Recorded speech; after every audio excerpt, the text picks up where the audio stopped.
Hello मेरे प्यारे बच्चों, आप लोग कैसे हैं। उम्मीद करते हैं कि आप लोग ठीक होंगे, स्वस्थ होंगे और मस्त होंगे। ठीक है, आपका ये थैंक यू इंग्लिश में आपका स्वागत है। ओके, आज हम लोग सीखेंगे रिमूव टू के बारे में। ये ग्रामर का एक टॉपिक है जो कि क्लास 10th, 11th और 12th के लिए बहुत ही इंपॉर्टेंट आपको टॉपिक है, जिसको हम लोगों को पढ़ना पड़ेगा। ठीक, ये आपका रिमूव टू बनाने का नियम है, जो कि आप लोगों को नियम हम समझाएंगे। ठीक है ना, ये आप लोग समझिए। ठीक,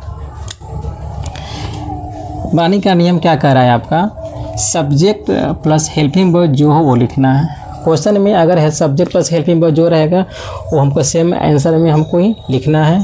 पहला टू के बदले जो है से सो को, पहला टू को सो में चेंज करना है, बदलना है। ओके, दूसरा टू के बदले डैट लिखना है। ओके, फिर सब्जेक्ट लिखना है। अगर हेल्पिंग वर्ब प्रेजेंट रूप में हो यानी कि एम इजार हो तो उसके बदले क्या लिखेंगे, कैन नॉट का प्रयोग करेंगे। अगर हेल्पिंग वर्ब पास्ट यानी कि बाज वर्ब हो तो उसके बदले हम कुड नॉट का प्रयोग करेंगे। ओके, लिखेंगे। अंत में बचा हुआ वर्ड्स लिखेंगे।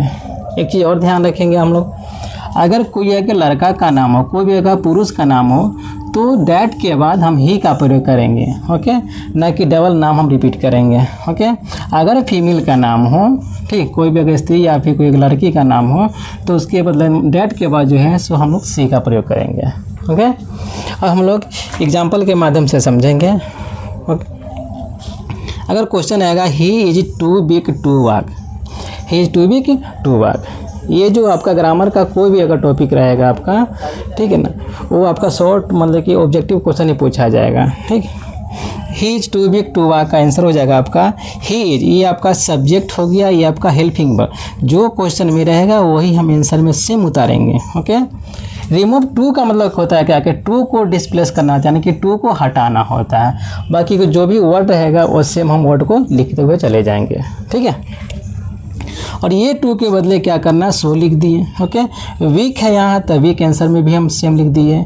ये सिंगल टू है, टू इसके बदले क्या लिखना है हमको, डैट लिख दिए। ओके, डैट के बाद फिर सब्जेक्ट लिखना है। सब्जेक्ट क्या आपका ही है तो यहाँ पर ही कर दिए। ओके, यहाँ पर ध्यान देंगे आपका सब्जेक्ट पर helping verb am is are यानी कि प्रेजेंट रूप में है तो उसके बदले क्या लिखना था हमको, नियम क्या कर रहा है कि अगर एम इज आर हो तो उसके कैन नॉट लिखना है, तो वहाँ पर कैन नॉट लिख दिए। ठीक है, अब एक्स्ट्रा वर्ड क्या बच रहा है आपका, वाक बच रहा है तो वहाँ पर वाक कर दिए।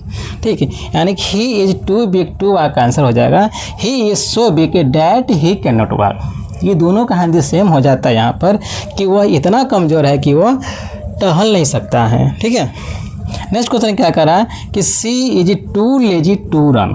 ओके, वो इतना आलसी है कि वह दौड़ नहीं सकती है। ठीक, तो इसका आंसर क्या हो जाएगा, सेम आपका सब्जेक्ट हेल्पिंग वर्ब जो है यहाँ पर हमने डाल दिया, लिख दिया। ये टू के बदले सो का प्रयोग कर दिए। लेजी यहाँ है तो लेजी सेम लिख दिए।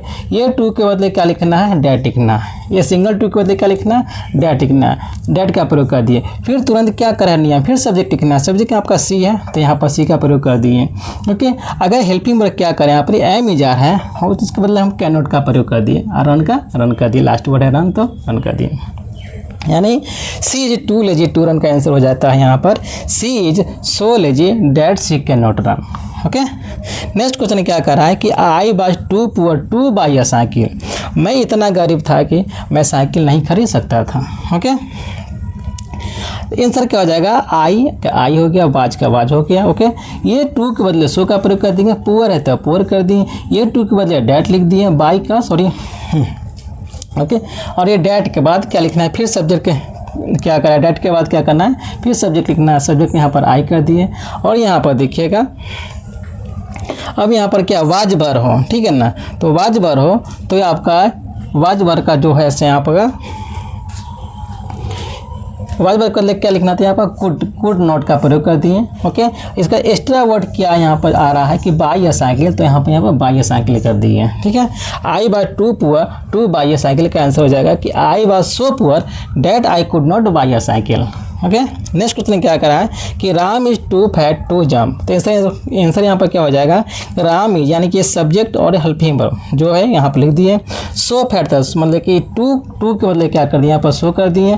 फैट का फैट यहाँ पर लिखना था, ये टू के बदले डैट लगा दिए। फिर सब्जेक्ट है, यहाँ देखिएगा ध्यान, ये कोई लड़का का नाम है राम, इसको मतलब ही का प्रयोग कर दिए।